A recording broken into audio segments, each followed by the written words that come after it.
আসসালামু আলাইকুম রহমতুল্লাহ। প্রিয় দর্শক, আপনারা ফেসবুকে হয়তো একটি ভিডিও দেখেছেন। ছাত্রদল সভাপতি রাকিব ভাই, অনেকে তাকে রাকিব চাচ্চু বলে ডাকে, আমরা সেই নামে ডাকবো না, যেহেতু তিনি একজন ছাত্রদল সভাপতি, ছাত্র, অবশ্যই তাকে রাকিব ভাই বলতে হবে। এটা আমি সবার কাছে অনুরোধ করবো, আপনারা রাকিব ভাই বলবেন, চাচ্চু বলবেন না।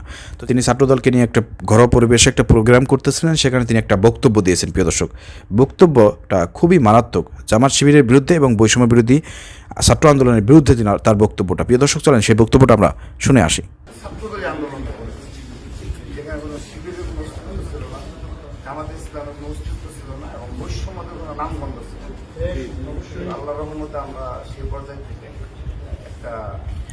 প্রিয় দর্শক, ছাত্রদল সভাপতি রাকিব ভাই এখানে যে মন্তব্যটি করেছেন আপনারা অনেকেই শুনেছেন।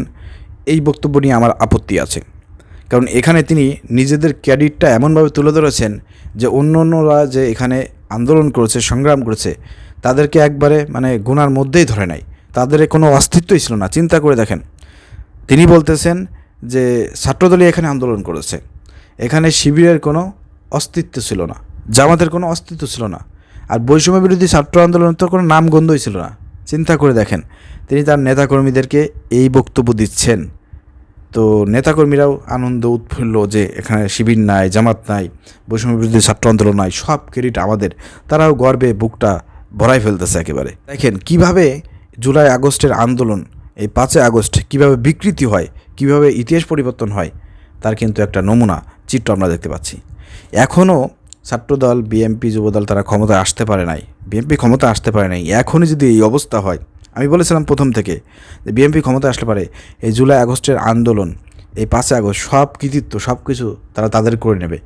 বিভিন্ন বই পুস্তক থেকে শুরু করে এই জামাত শিবিরের কোনো অবদান দেখবেন না, কোথাও লেখা দেখতে পাবেন না।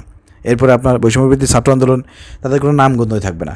বৈষম্য বিরোধী ছাত্র আন্দোলন নামে যে কোনো দল কিংবা কোনো আন্দোলন আছে, এটা হয়তো মানুষ অনেক একসময় ভুলে যাবে যদি বিএনপি ক্ষমতায় আসে। ঠিক আছে, এই হচ্ছে পরিবেশ পরিস্থিতি। তো আপনাদের কাছে বিচারের ভার দিলাম। বিশেষ করে আজকে আমার এই ভিডিও থেকে যে মেসেজটা আমি আপনাদেরকে দিতে চাই, এই একটা বক্তব্য থেকে আপনারা চিন্তা করেন, বৈষম্য বিরোধী ছাত্র আন্দোলনের নেতৃত্বে এই বাংলাদেশের সব ধরনের রাজনৈতিক, যারা হাসিনা বিরোধী ছিল, যারা ফ্যাসিবাদ বিরোধী ছিল, যারা ফ্যাসিবাদের বিরুদ্ধে দীর্ঘ 15 বছর ধরে আন্দোলন সংগ্রাম করে আসতেছিল, তারা ঐক্যবদ্ধ হয়ে একসাথে লড়াই করে এই 5 আগস্ট ঘটিয়ে এই ফ্যাসিবাদকে দেশ থেকে তাড়িয়েছে। এটা সবাই জানে। এখানে দলমত নির্বিশেষে সবাই রাস্তায় নেমে এসেছে, অভিভাবক থেকে শুরু করে ছাত্রছাত্রী থেকে শুরু করে সবাই, সব ধরনের লোক এখানে নেমে এসেছে। তখনও কিন্তু আমরা দেখেছি বিএনপির মির্জা ফখরুল ইসলাম আলমগীর, তিনি বলেছেন যে আন্দোলনের সাথে, এই ছাত্রদের এই আন্দোলনের সাথে বিএনপি সরাসরি সম্পৃক্ত নাই। এই ধরনের ভিডিও আছে। এরপরও ছাত্রদলের সভাপতি রাকিব ভাই বলতেছে এই আন্দোলনটা আমরাই করেছি। চিন্তা করে দেখেন কতটা ছোটোলোকি কার্যক্রম, অন্যের ক্রেডিটকে নিজেদের ক্রেডিট বলে দাবি করে এই ধরনের কথাবার্তা বলা কতটা ছোটোলোকি কাজ, আপনারাই বুঝতেই পারতেছেন। প্রিয় দর্শক, এখানে আমরা বলতে চাই যে এখানে যে ছাত্রদল ছিল না, বিষয়টা এরকম না। এখানে জামাত, শিবির, ছাত্রদল, বৈষম্য বিরোধী ছাত্র আন্দোলন, অন্য আপনার ছাত্র ইউনিয়নও কিন্তু এখানে যুক্ত ছিল। অতএব সবাই কৃতিত্ব আপনাকে স্বীকার করতে হবে, সবার প্রতি কৃতজ্ঞতা প্রকাশ করতে হবে। এভাবে সবাইকে ডাইভার্ট করে দিয়ে, সবাইকে আলাদা করে দিয়ে সব কৃতিত্ব, সব ক্রেডিট আপনি আপনার নিজের ছাত্রদলের উপরে নিয়ে নেবেন, এটাকে বলা হয় ছোটোলোকি। এই ধরনের ছোটোলোকি কাজ থেকে বিরত থাকার জন্য আমি ছাত্রদলের সভাপতি রাকিব ভাইকে আমন্ত্রণ জানাবো এবং আহ্বান জানাবো।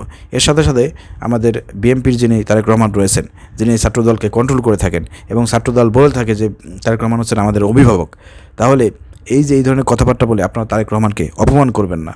কারণ এই ধরনের কথাবার্তা যখন তারেক রহমানের কানে আসবে, তারেক রহমান যখন আপনাদের ভিডিও দেখবে, তখন কিন্তু তিনি নিজেই লজ্জিত হবেন যে আমার দল, এই ছাত্রদল এই ধরনের বক্তব্য কিভাবে দিতে পারে, যেখানে বৈষম্য বিরোধী ছাত্র আন্দোলনের নেতৃত্বে এই বাংলাদেশ স্বাধীন হয়েছে, দ্বিতীয় স্বাধীনতা লাভ করেছে, সেই বৈষম্য বিরোধী ছাত্র আন্দোলনকে বলতেছে যে তাদের নামগন্ধই ছিল না। এই ধরনের ছোটোলোকি বক্তব্য কিভাবে আমার দলের সভাপতি দিতে পারে, এতে কিন্তু তারেক রহমান নিজেই লজ্জিত হবে। অর্থাৎ তারেক রহমানকে লজ্জায় আপনারা ফেলবেন না। ঠিক আছে, আরেকটা বিষয় ছাত্রদলকে মনে করে দিতে চাই, বিএনপিকে মনে করে দিতে চাই যে বৈষম্য বিরোধী ছাত্র আন্দোলনের নেতৃত্বে দেশ স্বাধীন হওয়ার পরে লাভ কিন্তু আপনাদের হয়েছে। আজকে এই যে বড় বড় কথা বলতেছেন, বড় বড় প্রোগ্রাম করতেছেন, বেগম খালেদা জিয়ার মুক্তি, বিদেশের চিকিৎসা, তারেক রহমানের সমস্ত মামলা থেকে খালাস, বিএনপির যত নেতাকর্মী ছিল সমস্ত মামলা খালাস হয়ে যাচ্ছে, সবাই মুক্তি পাচ্ছে। কী কারণে? এত বড় বড় বিএনপির সন্ত্রাসীরা পর্যন্ত মুক্তি পেয়ে যাচ্ছে। কী কারণে, কাদের জন্য? এই বৈষম্য বিরোধী ছাত্র আন্দোলন, জামা শিবিরের আন্দোলনের কারণেই কিন্তু আজকে আপনারা এই ফল ভোগ করতেছেন। অর্থাৎ তাদের অবদানকে অস্বীকার কীভাবে করেন? এটা অস্বীকার করাই প্রমাণ করে যে আপনারা আবার নতুন করে ফ্যাসিবাদকে ফিরিয়ে আনার প্রচেষ্টা চালাচ্ছেন। এজন্য আমি দেশবাসীকে আপনাদেরকে বলতে চাই, সজাগ দৃষ্টি রাখেন। দেখেন 5 আগস্টের পরে আজকে এই নতুন বাংলাদেশে কারা এই ধরনের বক্তব্য দিচ্ছে, কারা সমস্ত কৃতিত্ব নিজেদের দাবি করতেছে। এই যে 4-500 নাকি শহীদ হয়েছে ছাত্রদলের লোকজন, বিএমপির লোকজন, এবং আমরা দেখতে পেয়েছি বিভিন্ন নিউজ পোর্টালগুলো এগুলো খবর নিয়ে যাই দেখে যে না, এগুলো ছাত্রদল বিএমপির সাথে এসব ছেলেমেয়েদের কোনো সম্পর্কই ছিল না। অথচ ছাত্রদল বিএমপি তারা দাবি করতেছে আমাদের এত শহীদ হয়েছে, এত এই করেছে, সেই ভাঙবং কথাবার্তা বলা শুরু করেছে। বাস্তবতার সাথে কিন্তু অনেকটাই আমরা মিল পাচ্ছি না। তো এইগুলো থেকে আমাদেরকে ফিরে আসতে হবে, সঠিকভাবে ইতিহাস তুলে ধরতে হবে, এই আহ্বান জানাবো। আর এই ধরনের ছোটোলোকি কাজকর্ম, এই ধরনের ছোটোলোকি বক্তব্য দেওয়া থেকে বিরত থাকার জন্য ছাত্রদলের সভাপতি রাকিব ভাইকে অনুরোধ জানাবো।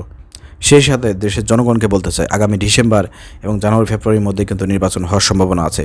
সেই জায়গায় আগামীতে যদি আপনারা নতুন কোনো ফ্যাসিবাদকে সুযোগ করে দেন, ফ্যাসিবাদ হওয়ার সম্ভাবনা আছে এমন দলকে যদি আপনারা ক্ষমতায় নিয়ে আসেন, মনে রাখবেন গত 15 বছর ধরে আওয়ামী লীগ কী করেছে তার চেয়ে ভয়ঙ্কর রূপ আপনারা এই বাংলাদেশে দেখতে পারবেন নতুন ফ্যাসিবাদের। অতএব নতুন ফ্যাসিবাদ যাতে বাংলাদেশে প্রতিষ্ঠিত না হতে পারে, এজন্য আমাদেরকে সব জায়গা থেকে সর্বোচ্চ সতর্ক থাকতে হবে, ভোট আমাদেরকে সঠিক জায়গা দিতে হবে। এজন্য আমি আপনাদেরকে অনুরোধ করব, বাংলাদেশে ইসলাম প্রতিষ্ঠার জন্য মুসলমান হিসেবে আপনাকে বলবো, আপনি ইসলাম প্রতিষ্ঠার জন্য বাংলাদেশ জামাত ইসলামীকে সাপোর্ট করুন, জামাত ইসলামীকে ক্ষমতায় আনুন। তাহলে এদেশে ন্যায় ইনসাফ ভিত্তিক সমাজ প্রতিষ্ঠিত হবে এবং এদেশটা হবে সোনার একটি বাংলাদেশ, দুর্নীতিমুক্ত একটি বাংলাদেশ, ক্ষুধা দারিদ্র্য মুক্ত একটি বাংলাদেশ। এজন্য আপনাদেরকে অনুরোধ করব, জামাত ইসলামের সঙ্গে থাকেন, জামাত ইসলামের সাথে থেকে ভোট দিয়ে রাষ্ট্র ক্ষমতায় আনেন, ইনশাল্লাহ আপনারা শান্তি পাবেন। আসসালামু আলাইকুম রহমতুল্লাহ।